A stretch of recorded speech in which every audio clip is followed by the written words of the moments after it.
നമസ്കാരം സുഹൃത്തുക്കളെ, സ്പോർട്സ് പിച്ചിലേക്ക് ഏവർക്കും സ്വാഗതം.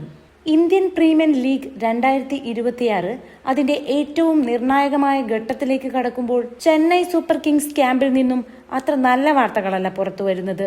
പുറമെയെല്ലാം ശാന്തമാണെന്ന് തോന്നുമെങ്കിലും CSKയുടെ ബാറ്റിംഗ് ഓർഡറിൽ വലിയൊരു തന്ത്രപരമായ പരാജയം ഒളിഞ്ഞിരിപ്പുണ്ട്. അത് മറ്റൊന്നുമല്ല, നമ്മുടെ മലയാളി താരം സഞ്ജു സാംസണും ക്യാപ്റ്റൻ ഋതുരാജ് ഗെയ്ക്വാദും ഒന്നിച്ച് ക്രീസിലെത്തുമ്പോൾ സംഭവിക്കുന്ന റൺ വേഗതയുടെ കുറവാണ്. ഋതുരാജിന്റെ അമിത ജാഗ്രത കാരണം സഞ്ജുവിന്റെ മേൽ അനാവശ്യ സമ്മർദ്ദം ഉണ്ടാകുന്നുണ്ടോ?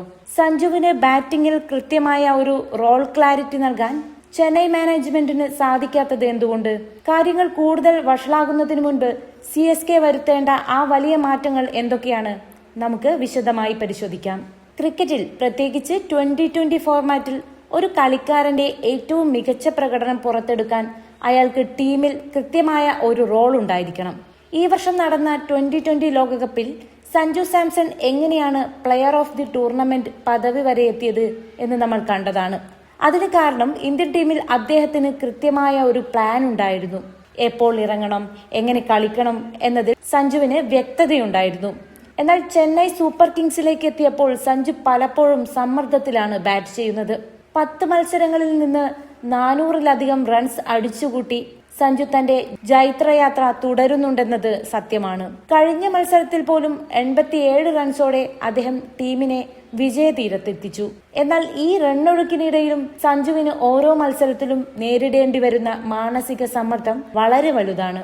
പവർ പ്ലേ ഓവറുകളിൽ വിചാരിച്ച പോലെ റൺസ് ഉയർത്താൻ കഴിയാതെ വരുമ്പോൾ മധ്യനിരയിൽ വന്ന് ആ റിസ്ക് മുഴുവൻ ഏറ്റെടുക്കേണ്ടി വരുന്നത് സഞ്ജുവിനാണ്. ഇത് അദ്ദേഹത്തിന്റെ സ്വാഭാവികമായ ആക്രമണോത്സുക ബാറ്റിങ്ങിനെ എവിടെയൊക്കെയോ ബാധിക്കുന്നുണ്ട്.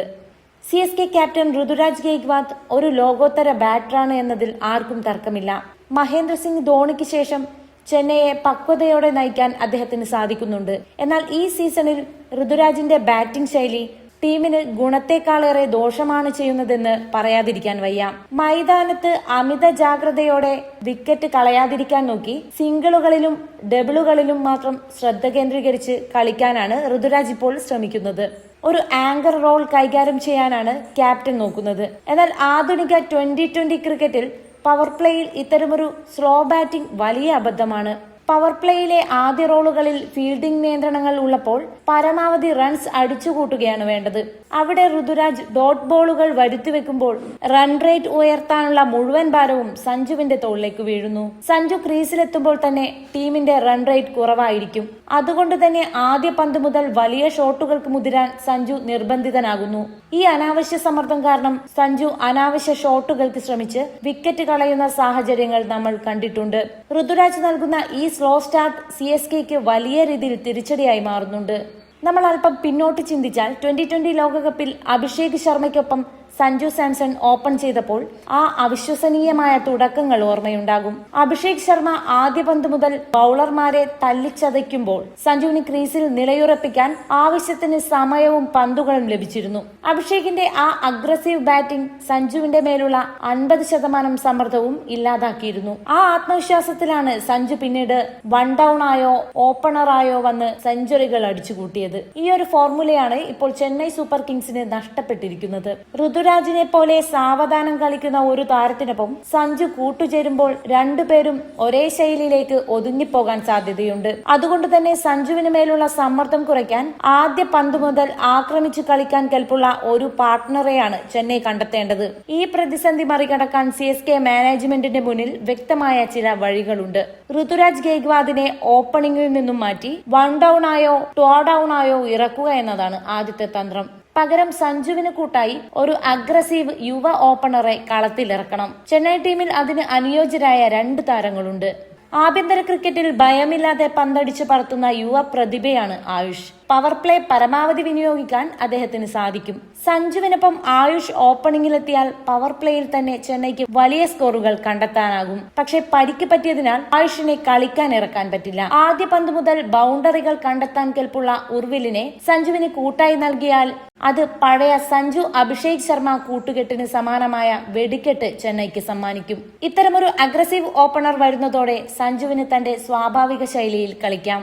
ഒരു വശത്ത് റൺസ് വേഗത്തിൽ ഉയരുമ്പോൾ സഞ്ജുവിന് കൂടുതൽ പന്തുകൊണ്ട് കളി നിയന്ത്രിക്കാൻ സാധിക്കും. ചെന്നൈ സൂപ്പർ കിങ്സ് ഇപ്പോൾ പ്ലേ ഓഫ് റേസിലുണ്ടെന്നത് ശരിയാണ്. സഞ്ജുവിന്റെ വ്യക്തിഗത ഫോമും മുംബൈ ഇന്ത്യൻസിന്റെ ചില വിജയങ്ങളും ചെന്നൈയെ തുണച്ചിട്ടുണ്ട്. എന്നാൽ ടൂർണമെന്റിന്റെ നോക്കൌട്ട് ഘട്ടങ്ങളിലേക്ക് കടക്കുമ്പോൾ ഇത്തരം തന്ത്രപരമായ പിഴവുകൾക്ക് വലിയ വില നൽകേണ്ടി വരും. KKR, രാജസ്ഥാൻ പോലെയുള്ള വമ്പൻ ടീമുകൾക്കെതിരെ പവർ പ്ലേയിൽ റൺസ് കുറയുന്നത് പരാജയത്തിന് കാരണമാകും. സ്റ്റീഫൻ ഫ്ലെമിംഗും ഋതുരാജ് ഗെയ്ക്വാദും ഈ യാഥാർത്ഥ്യം മനസ്സിലാക്കണം. ക്യാപ്റ്റൻ എന്ന നിലയിൽ ഋതുരാജ് തന്റെ ബാറ്റിംഗ് പൊസിഷൻ ത്യാഗം ചെയ്യാനോ അല്ലെങ്കിൽ തന്റെ സ്ട്രൈക്ക് റേറ്റ് വർദ്ധിപ്പിക്കാനോ തയ്യാറാകണം. സഞ്ജു സാംസൺ എന്ന പവർ ഹിറ്ററെ നമ്മൾ കൃത്യമായി ഉപയോഗിച്ചില്ലെങ്കിൽ അത് ചെന്നൈയുടെ 6ാം IPL കിരീടം എന്ന സ്വപ്നത്തിന് കനത്ത തിരിച്ചടിയാകും. ഋതുരാജിന്റെ സ്ലോ ബാറ്റിംഗ് സഞ്ജുവിനെ ബാധിക്കുന്നുണ്ടെന്ന് നിങ്ങൾ കരുതുന്നുണ്ടോ? ആയുഷിനെയോ ഉർവിൽ പട്ടേലിനെയോ സഞ്ജുവിനൊപ്പം ഓപ്പണറായി ഇറക്കണമോ? അതോ ഋതുരാജ് സഞ്ജു സഖ്യം തന്നെ തുടരുന്നതാണോ നല്ലത്?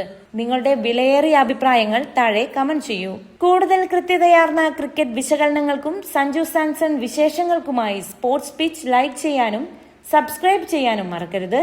താങ്ക്